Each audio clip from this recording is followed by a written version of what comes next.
Hey everyone, now before I start the main video, I just want to make a quick update about my previous video. In my previous video, I clarified that this is how much you could go with playing only an SNES controller.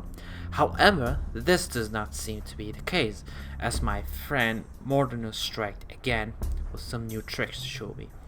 He showed me that if I tell Ilum to wait and then run, the sleek will, for some reason, not wake up.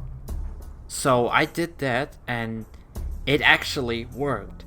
And I could actually continue playing this game with an SNES controller. So yeah, I continued playing it and was still the cheat going on. And I can just tell that everything went fine. I completed Scrapania Temple, Paramonia, but when I reached Paramonia Temple, I began to struggle for real, and there was no way I could actually pass this.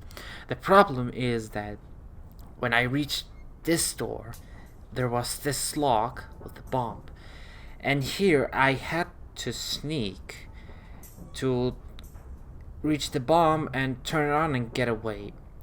And that's the problem. I can't sneak at all.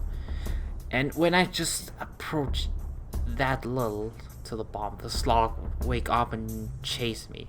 And with so much little space, there's literally nothing I can do about it. That slug is a little bit aggressive. I tried so many things, but I couldn't do anything. So that's how much you can go on Paramonia or with an SNES controller.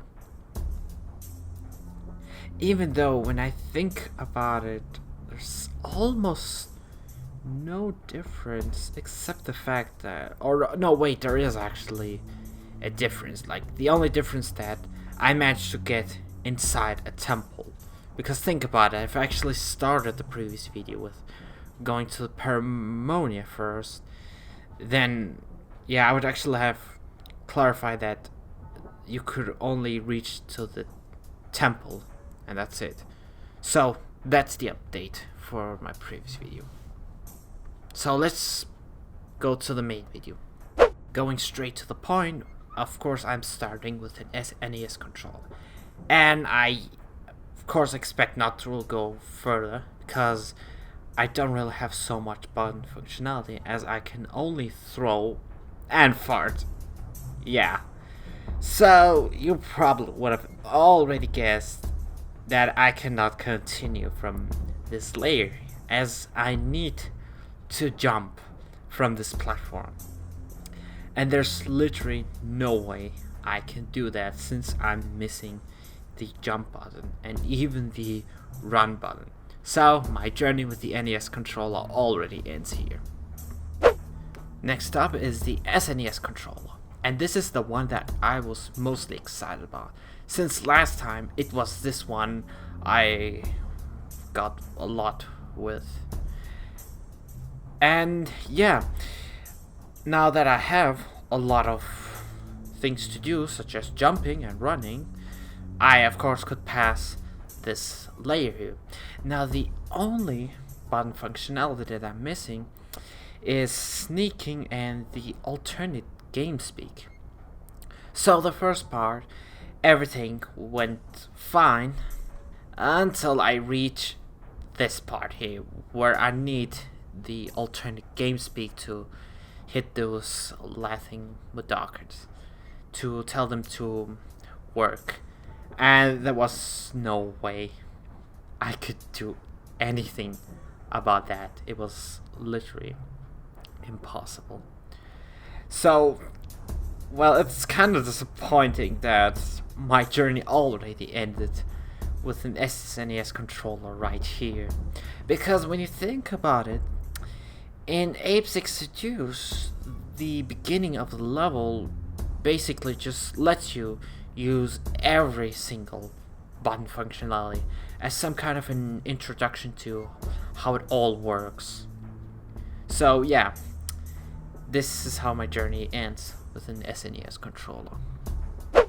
Next up is the N64 controller, and I already expected that I would get stuck in the same place as I would do with the NES controller, and I was not wrong, cause since the N64 controller only has A and B, I can't jump at all. Well, I do have the run button, but it's no use since I can't even jump at all. So yeah, there it ends my journey as well with an N64 controller.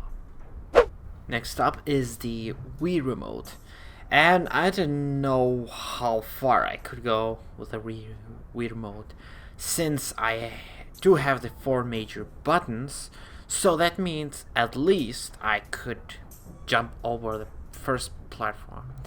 But this is just a very little progress from the last controllers, since I also need to run and jump, and since I'm missing the run button, I can't even jump over that platform. So that's also disappointing, man. This just made me realize that every single button from the PlayStation controller is necessary to just at least make some little progress. If you're just losing one button, you're over. It's over for you. You cannot even continue this game at all. Last one for this challenge is Wii Remote and Nunchuck. And yeah, what do I need to say? The same place, just as Wii Remote. And I was super disappointed by that, because with the Nunchuck, I actually had all the game speak functionality and even all the buttons, and I could even be able to chant. With this, I could probably just have gone that far with Wii Remote and Nunchuck, but because I'm missing the run button, there is no way I can jump over that platform. So here ends my journey as well. And yeah, so I gotta say, this is such a disappointing result, with literally all of the controllers made me just end up here, except the SNES controller, which I'm gonna say that once again SNES controller are the winner for this challenge, even though I didn't went that far with an SNES controller. But you know, at least this is how far I could get with an SNES controller, so at least that's something. So yeah, that was all for today. Thank you all so much for watching, and I'll see you all next time. Bye.